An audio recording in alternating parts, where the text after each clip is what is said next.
2살 때 뇌경색을 앓은 뒤 오른쪽 팔다리가 마비되었다는 명장. 세월이 흐르면서 많이 나아지긴 했지만 왼손이 하는 일을 오른손은 그저 거들 수만 있을 뿐입니다. 도자기의 바탕이 되는 흙을 만들면 물레를 돌립니다.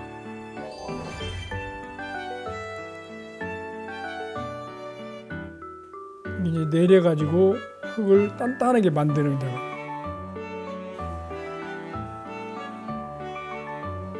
한 손에만 온전히 힘을 싣기에 2배로 힘든 작업이죠. 그만큼 시간도 더 많이 들어갑니다. 근데 지금 한 손으로만 이렇게 하고 계신데 그게 어떻게 가능하신 거예요? 이게 이제 해보니까 되더라고 이게. 제가 이 물레를 시작한 지는 2000년부터 시작을 했어요. 그런데 처음에 저는 이 물레는 불가능하다 이렇게 생각을 하고 안 했지요. 물레를 돌릴 때는 도구의 도움도 받아야 하죠. 이 손가락이 자꾸 흙을 파먹으니까 안 돼요 생겨서 이게 가장 좋더라고요. 이게 박달나무로 만든 건데요. 박달나무 주걱이 오른손의 역할을 훌륭히 해냅니다. 남들보다 2배의 노력과 열정이 필요한 일. 고단함도 잊은 채 묵묵히 작업에 열중합니다.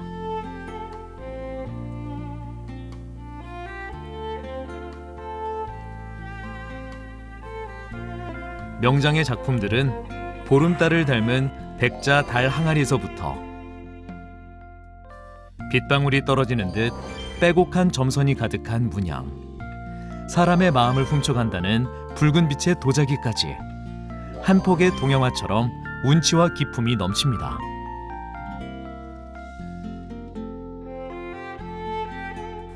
저는 원래 도자기에 관심이 없었고 도자기는 저와 상관이 없는 줄 알고 있었는데 어느 날 우리 박부원 선생님이라는 분이 찾아와서 저한테 도자기에다 그림을 좀 그리 좀 주면 좋겠다라고 해서 오게 됐는데 결혼도 했고 그래서 이제 여기에서 한번 승부를 걸어보자 하는 것이 28살 정도에 그때 처음으로 도자기에다가 내 모든 것을 한번 걸어보자라고 생각이 됐었고 직접 모든 것을 다 해야 되겠다라고 하다 보니까 물레를 성형하게 되고 그런 과정에서 이제 이 오른손의 불편함을 많이 뼈저리게 느꼈죠. 그런데 오른발이 불편하다고 해가지고 포기한 적은 한 번도 없고 몸이 불편하다고 해서 한탄하거나 자포자기하는 대신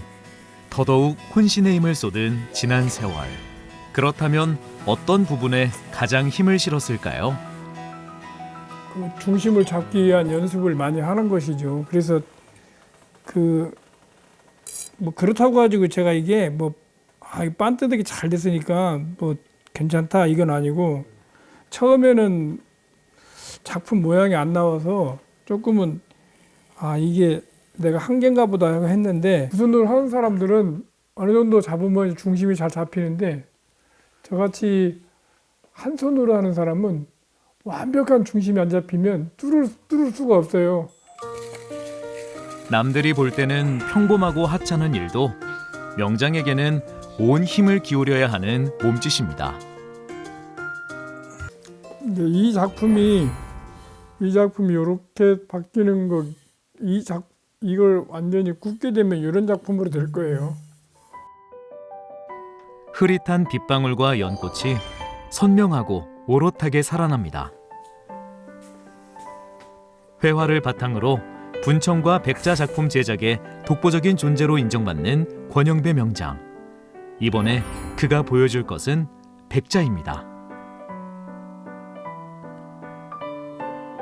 1977년 도자기에 그림을 그리는 미술학도로 도자세계에 입문한 명장은 예나 지금이나 마음에 품은 한 점의 작품을 만들기 위해 한치의 흔들림 없이 그림을 그려갑니다.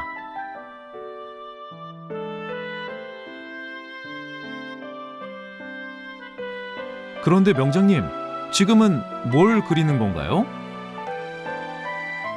네, 이것은 학이 이제 비상하는 모습. 이게 이 논에서 뭐 주워 먹고 샥 비상하고 그다음에 앞장서는 모습을 그림으로 그냥 표현한 거예요. 조선 중기 이후 백자에서는 각종 곤충이나 작은 생물 문양을 흔히 볼 수 있죠. 자연에 존재하는 미세한 아름다운 것들을 통해 생명의 소중함을 전하고 있는 것입니다. 화려함보다는 도자기 본연의 멋을 살리는 담백하고 소박한 그림들이죠. 중심을 잡는 법을 궁리한 끝에서야 만들게 되었다는 커다란 도자기.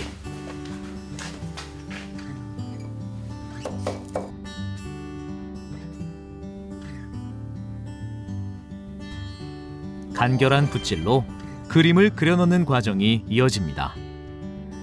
잎사귀에 입체감을 주기 위해 가느다란 붓으로 하나하나 손품 파는 작업이죠. 수고스러움을 마다않는 성실한 시간입니다. 이게 이제 매화거든요. 매화.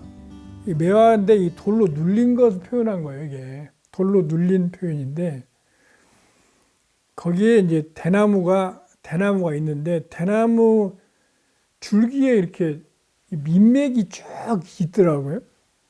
근데 그 전에 그냥 안 해도 됐나 보다가 안 그렸는데 안 하면 안 돼요. 백자 하면은 이 청아백자 매중문 항아리를 제1로 일단 얘기를 하고요. 두 번째가 송중문 항아리 저 위에 있는 거. 송중문 항아리 그 두 번째로 치는 거죠. 눈바람을 이겨낸 매화의 향기와 대나무와 소나무의 푸른 기상을 대담하게 구성해서 청색으로 회화적인 효과를 극대화했습니다. 이 작품은 제 호기도 한데 이 도자기는 특히나 중성소송을 제대로 해서 도자기에 생기가 도는 도자기 색깔이 아닌가 생각이 듭니다. 이 작품도 추천하고자 하는데 이것은 크기가 66에 66입니다. 키가. 전통가마에서 65cm 이상 크기로 나오는 가마가 과연 어디 있을까 할 정도로 완벽하니 큰 가마입니다. 도자기입니다. 이 작품은 제가 산사에 가가지고 창문 구멍으로 본 작품의 세계를 제가 한번 작품에 표현해 본 겁니다.